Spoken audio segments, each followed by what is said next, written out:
لو لسه بتشتري البسبوسه من بره يبقى فاتك كتير. النهارده كده وبعد الفيديو ده هخليكي استاذه ورئيسه قسم. يعني من النهارده كده مش هنشتري بسبوسه من بره، هنعمل البسبوسه زي اللي بنشتريها من المحلات. هتطلع معاكي دايبه وطريه، السكر بتاعها مظبوط، يعني كده لا مسكره ولا اي حاجه. هنعملها زي ما بيقولوا كده، زي ما بيقول الكتاب.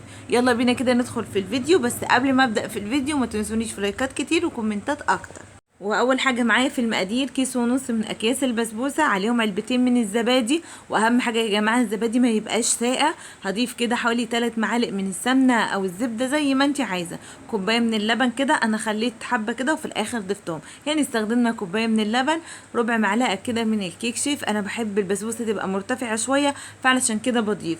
ممكن طبعا تضيفي جوز هند وكمان فانيليا، بس انا طبعا الاكياس بتاعتي كانت بجوز الهند والفانيليا فما حبيتش ازود. زي ما انتم شايفين الخليط بتاعي مش تقيل خالص، بيبقى سهل كده علشان البسبوسه تطلع معاكي دايبه وما تطلعش كده ناشفه ومش بتشرب الشربات.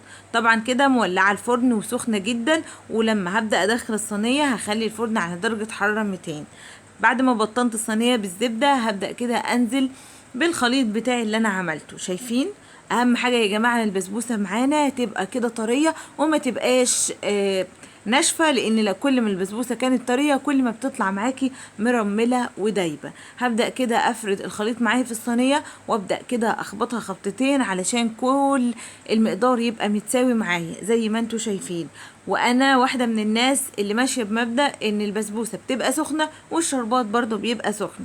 عشان برضو تطلع البسبوسه مرمله لازم الاتنين يبقوا سخنين. الشربات معايا 3 كوبايات من السكر، عليهم 3 كوبايات من الميه، عليهم معلقه كده من عسل الجلوكوز، ولو مش عندك ضيفي عصره من الليمون. هسيبهم يغلوا لمده 5 دقايق معايا وبعدين هيبقوا جاهزين. دخلت كده الصينيه، اخدت معايا حوالي تلت ساعه وبقت جاهزه بالشكل ده. البسبوسه سخنه والشربات سخن، هو ده من اسباب اللي بيخلي البسبوسه تطلع مرمله وطريه معانا وما تطلعش كده ناشفه من بره. واهم حاجه زي ما قلت لكم الفرن تبقى سخنه وعلى نار عاليه، يعني علشان البسبوسه ما تاخدش وقت. ما فتحتش الشوايه خالص، اخدت معايا تلت ساعه وكانت مظبوطه.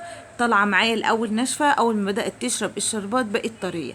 عندي جوز هند وكمان فول سوداني مجروش. هبدا كده اضيف، لو انت مش حابه طبعا استغني عن الخطوه دي، مفيش اي مشكله. عندك حته قشطه ضيفي، مش عندك خليها ساده كده، هتبقى معاكي احلى والذ بسبوسه.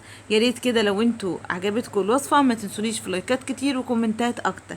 واهم حاجه من كل متابعيني، يا ريت اللي يجرب الوصفه ما ينساش يكتب لي في الكومنتات ويقول لي ايه رايه. اهم حاجه الفرن تبقى سخنه، البسبوسه تبقى معايا طريه. امشي معايا على نفس المقادير، درجة الحرارة مظبوطة، زبادي ولبن بيطري. اللبن بيطري جدا البسبوسة، ما تستكفيش بالزبادي بس او اللبن بس، ضيفي الاتنين مع بعض هيدوكي احلى والذ بسبوسة ممكن تدوقها في حياتكم. يا ريت كده لو الفيديو عجبكم ما تنسونيش في لايكات كتير وكومنتات اكتر، واترككم في رعاية الله، وان شاء الله فيديو جديد.